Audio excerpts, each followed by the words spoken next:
The world first met Lindsay Lohan as a bright, fearless double-take, an 11-year-old carrying a whole movie in a dual role and making it look like playtime. In one frame, she's the kid who feels instantly trustworthy, funny, quick, and natural in a way that makes adults forget she's still learning how to be a person. In the next frame, she's the face of a teen culture era so loud it almost swallowed the people inside it. That whiplash is the reason her kids versus now story hits. It's not just a glow-up, it's a survival timeline. Because Lindsay's story isn't simply child star becomes adult. It's an entire pop culture decade compressed into one life. A Disney breakout, a high school movie icon, then a public storm where paparazzi flashes and tabloid headlines turned her mistakes into a daily countdown. For years, the internet treated her like a character it could rewrite at will. Good girl, bad girl, fallen star, as if those labels were the whole truth. But here's the twist that makes this worth watching all the way through. She didn't vanish. She kept trying to walk out of the frame people trapped her in. She kept returning to work, returning to the idea of stability, returning to the version of herself that wanted a normal life more than a perfect headline. And in the now era, you can feel a shift. Less chaos, more control, less chasing the peak, more building something that doesn't collapse the moment the cameras move on.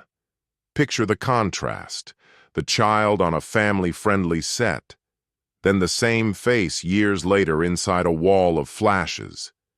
Her story forces one question.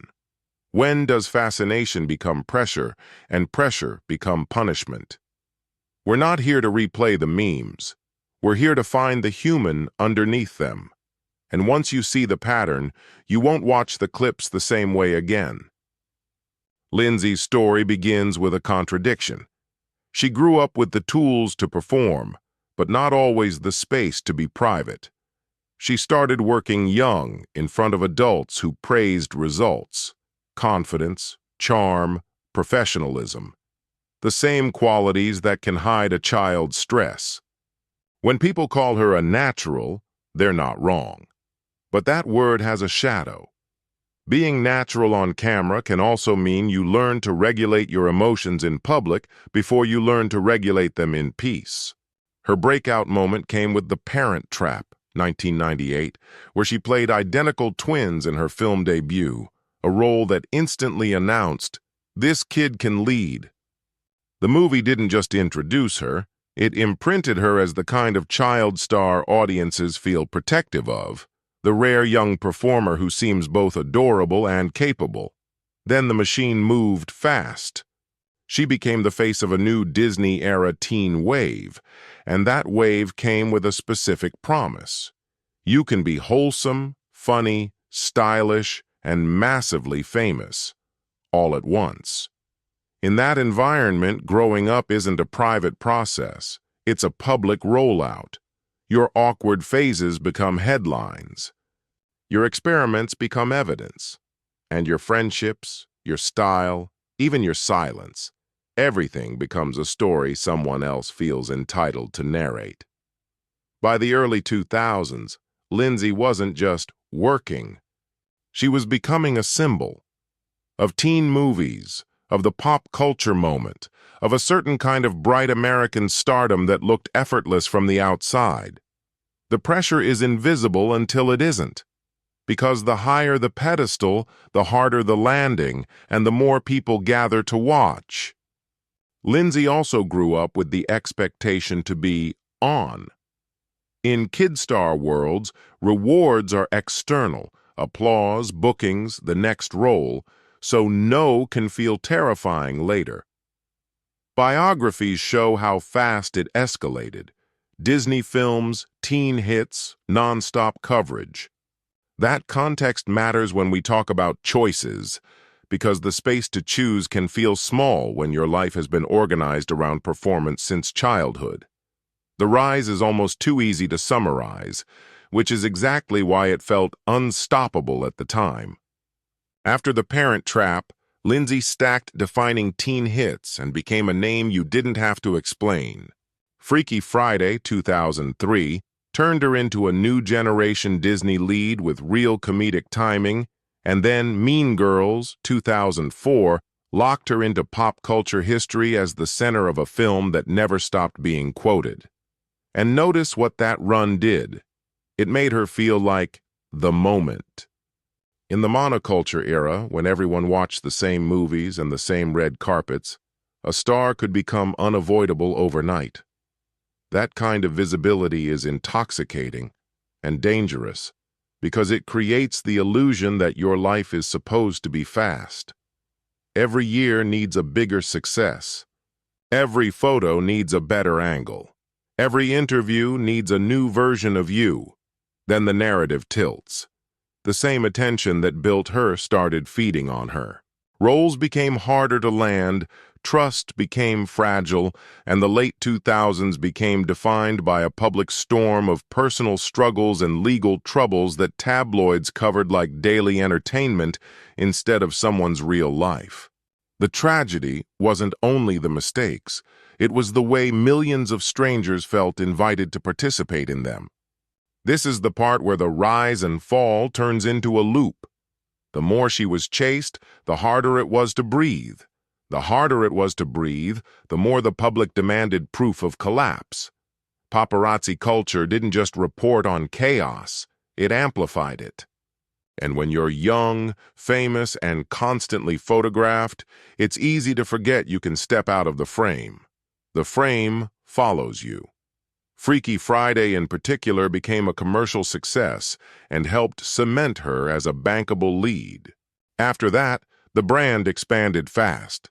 Films, fashion, music, constant coverage, and fame started to look less like support and more like surveillance. In the late 2000s, the public stopped watching the work and started watching the life, and real struggle got packaged as replayable content. The dark truth in Lindsay's story isn't that she partied or made bad choices. That's the simplified version the culture uses because it's easier than empathy. The deeper truth is that child stardom can distort your sense of consequence. When you're praised for being grown up at 11, the world quietly steals the right to be immature at 17. And when you finally crack under pressure, the same world calls you weak. In Lindsay's case, the emotional peak is the moment her private pain became public property. The cameras didn't just follow her, they defined her.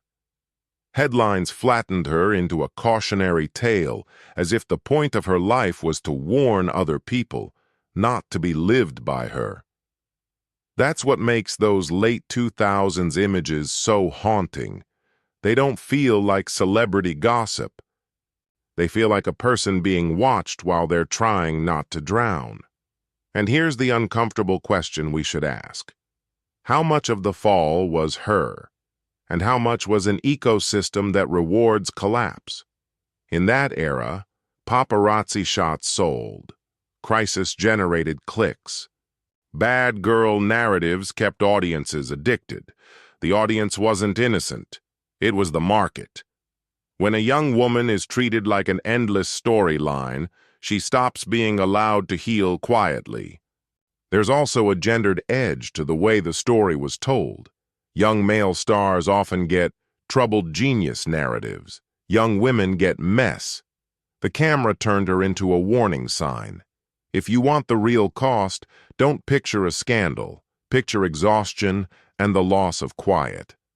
That's why later boundaries matter. They aren't PR, they're self-preservation, and stability becomes the hardest flex after you've been famous for chaos. Motherhood became part of that reframe. Lindsay welcomed her son, Louis, in 2023, and coverage describes how she's raising him with more privacy and structure than the world ever gave her when she was young. Here's the channel's perspective. Lindsay Lohan's story is a reminder that fame is not a personality trait. It's an environment. And environments shape people. If you grew up watching her, You probably remember the jokes, the memes, the commentary. But the older you get, the more those clips feel less like entertainment and more like a cultural failure. Because the culture loved Lindsay in two extreme ways. It loved her as a perfect teen idol, and it loved her as a public mess. Those are both forms of consumption. Neither is real care. And the moment you realize that is the moment her timeline changes from celebrity drama to something more human. A young person trying to survive being turned into a product. That's why the comeback matters. Not because it erases the past, but because it rejects the idea that people are frozen at their worst moment.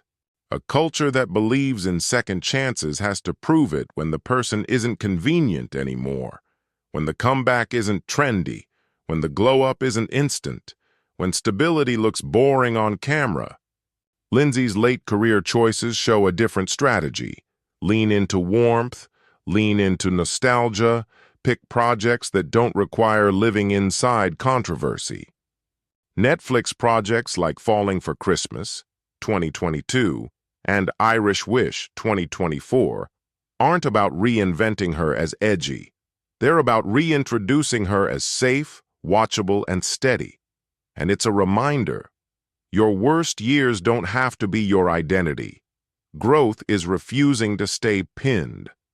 So if we're doing kids versus now, the real comparison isn't only the face in 1998 versus the face today. It's the shift from being a symbol to being a person, someone learning boundaries, building a family life, choosing quieter wins, and finding a version of success that doesn't require burning down. The nostalgia in Lindsay Lohan's story is powerful because it's personal for a whole generation. People remember where they were when The Parent Trap played on TV for the 100th time. They remember quoting Mean Girls in school hallways. They remember seeing her on magazine covers and thinking fame looked like glitter. But nostalgia also lies. It makes the early years feel simpler than they were. It turns a child's work into a comfort object. And it forgets the cost that child might have paid to give the world that comfort. The more honest ending is the one that holds both truths, the joy she gave people, and the weight she carried while giving it. In the now era, Lindsay's life reads less like a headline and more like a slow, intentional reset. She's building a career that doesn't demand constant reinvention and a private life that prioritizes calm. That doesn't mean the story is fixed. Real life doesn't end with a perfect bow. The open ending here is about direction, not perfection. A person moving away from survival mode toward a life where the next day is allowed to be ordinary. We end where we began, the kid who could hold a scene, now trying to hold her own life. The comeback projects matter because they're positioned as comfort viewing. Falling for Christmas, 2022, and Irish Wish, 2024, are built for audiences who want warmth and familiarity, not scandal. That's strategic, but it's also symbolic. She's choosing stories where the stakes are romantic and human, not tabloids and punishment. And the personal reset is part of the narrative too. Reports emphasize she's raising her son with more privacy and structure, exactly what her childhood lacked.